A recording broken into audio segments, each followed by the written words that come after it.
Hi, I'm Monty Mathur, and this is SEO in 2025.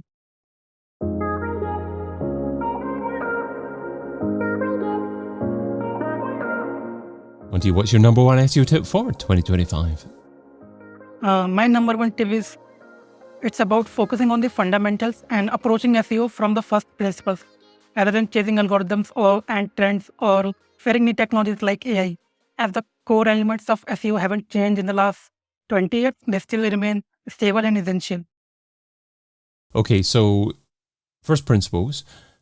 What does applying SEO principles actually mean? So how would you summarize the key principles of SEO that don't actually change, that haven't changed in what you say is 20 years? Okay, let me start by defining what is first principle. So, first principle are the most fundamental truths of a concept. This term was coined by Aristotle in ancient Greek, but in modern day, Elon Musk made this popular.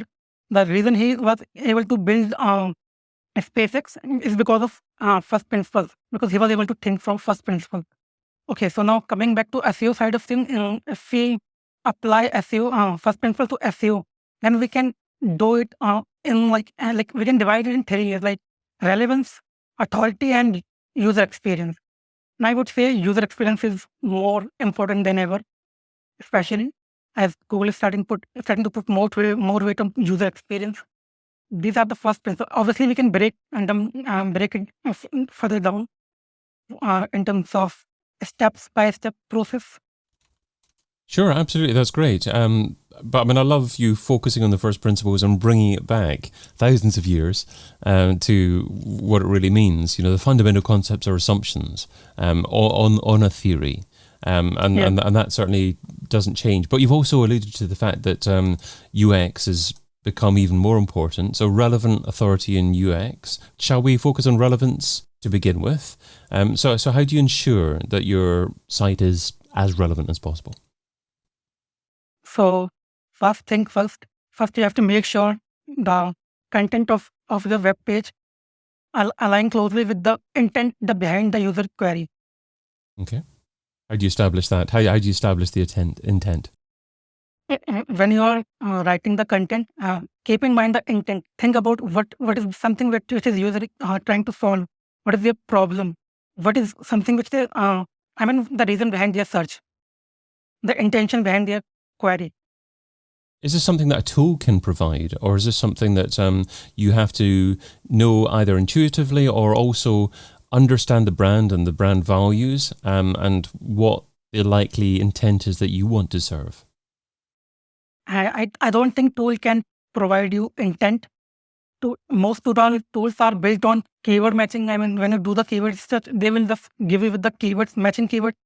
So they don't inherently provide you with the intent. That's your intuition, your understanding of your audience, the human part of keyword research. So I don't think tool can provide it. You only rely on your institution to know what is the intent behind user query. And would that apply to deciding upon the style of content and type of content that you're intending to publish on that particular page to serve that intent? Yeah, obviously we need to know what is the format that will best satisfy the user intent, and you can easily do that by looking at the sub. And no one knows better intent than Google themselves. And like they have technology, they have the machine learning algorithms, so they know intent better than us. So we need to look at the sub and see what are the type of content which is ranking. From there, you can take it on and create the content. I think. Okay, I get that, and that's a great tip there. So basically, what you're saying is that you need to understand the user intimately, what the intent is likely to be, and have that established first of all, and then go to the SERP, search for keyword phrases in relation to what you're intending to serve, and then look at the style and content type of existing pages, and then create content to serve the intent that you've already established based upon the style of content that exists. So you're not copying what already exists, but you're looking at the style of content, i.e. maybe video form, short form video, short text, long form text, long articles, and then you're utilizing that knowledge of the style to serve the intent that you've already established. Yeah. And you can go one step further. I think instead of just matching the keyword, a particular keyword, anticipate their follow-up, or what we say, we have a word for it. It's called proximity intent. Like it is the average distance between two queries in the context of their in the context of their intent. So you can anticipate that and satisfy their proximity intent. I will give an example of proximity intent. So let's say someone search for dog poisoned. So they have a intent, like they are trying to know if their dog is poisoned, and the proximity intent in this context would be insurance cover a poisoned dog. This is what I mean by proximity intent. So anticipate what might be follow up and take more holistic approach. I mean, cover the topic holistically. We say provide extra value or depth in that terms. So that's relevance. The first core principle that you were talking about there as well. The next one is authority. So how would you like to summarize that and how a site establishes that? There are many aspects of authority, but the major one is, I think, is backlinks from relevant entities who are known for your topic. The sites which also post the content which is relevant to your brand, your brand's core values.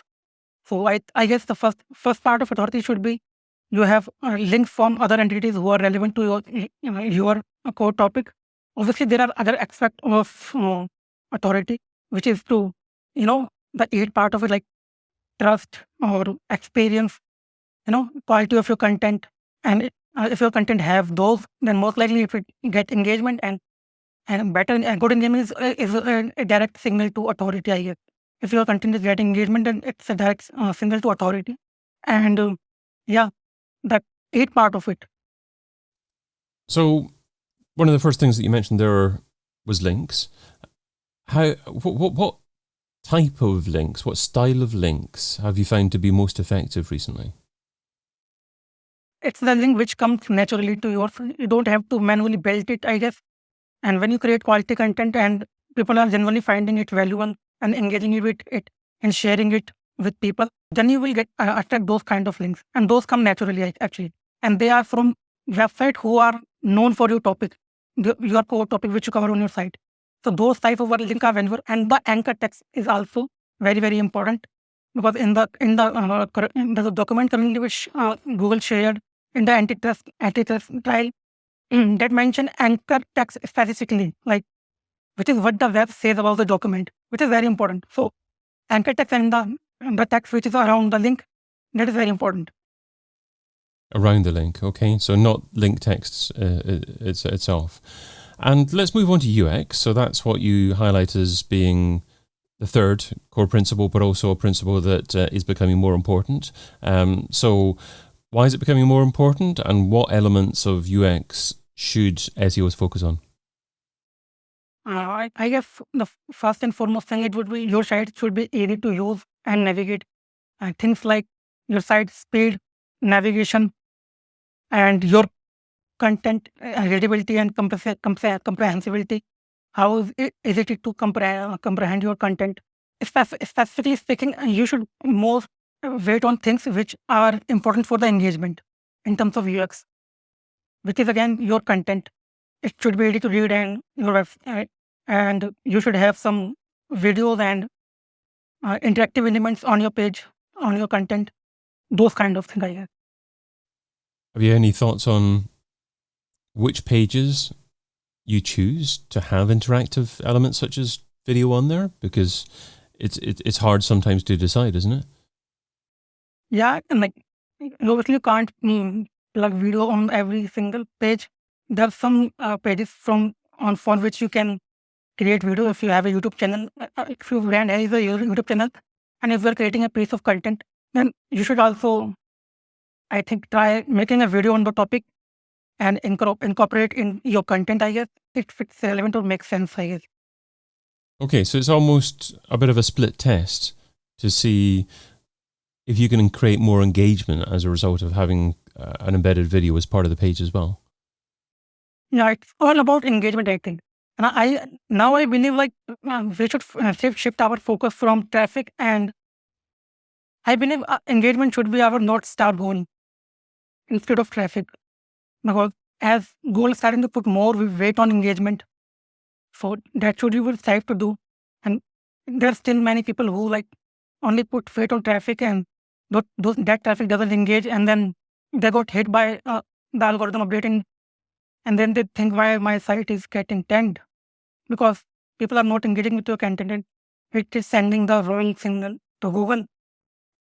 So how do you measure engagement? I'm presuming that you use GA4. Maybe do you look for simply length of time on a page, people clicking through to other pages on your site, interacting with other elements on your page?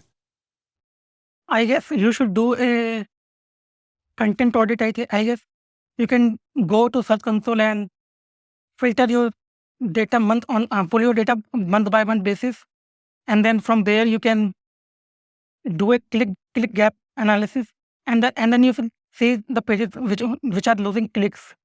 Then you can, I guess, pull data from GA4 for those pages, and then you will see a clear correlation between the pages that are losing clicks and the pages which have low engagement. Talking about measuring the engagement, you can do it by bounce rate, or obviously, or pages per session, or dwell time. Those are the metrics you can see if your content is engaged, people are engaging or not. So sometimes there's a latest SEO tactic or trend that has the potential of bringing in a lot of traffic, but you don't generally recommend chasing the latest SEO tactic or trend. Why is that? I believe the problem with chasing trend is that it might bring you quick result in the short term, but it is not a long-term strategy.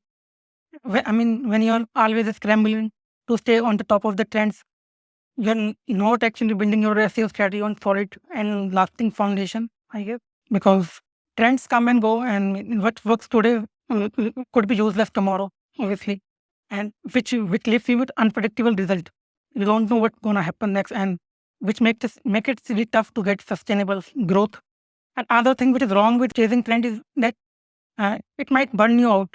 As SEOs, there's only so much we can juggle, and diverting our attention and effort towards every new shiny tactic is not the most productive way, I guess, because burns you out. Yeah. And another thing, which is you lose sight of your bigger picture, which is your audience. What is important to know, what trying to get, and instead of trying to get better understanding of your audience and their needs and meeting their needs, you are, for chasing the algorithm, trading the algorithm and trends. So yeah, it's not smart to build your SEO strategy around trends and algorithm, chasing the algorithms. So if an SEO is struggling for time, what should they stop doing right now so they can spend more time doing what you suggest? For instance, first principle thinking in 2025. I guess stop producing content for the sake of it. Because fringe content is actually killing many sites, and because it doesn't bring you an engagement and dilute your site theme. So don't produce content just for the sake of it. Stick to your site theme, your brand's core values, its product offering. And another thing I would say, which is very popular, people taking suggestions from Yoast very seriously. The keyword focus, or the turning the grid lights on.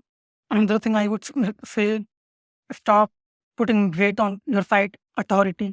Those BR or DA metrics, it doesn't have to do with anything how Google say your site. So stop trying to manipulate those metrics. It doesn't bring you any result, I guess.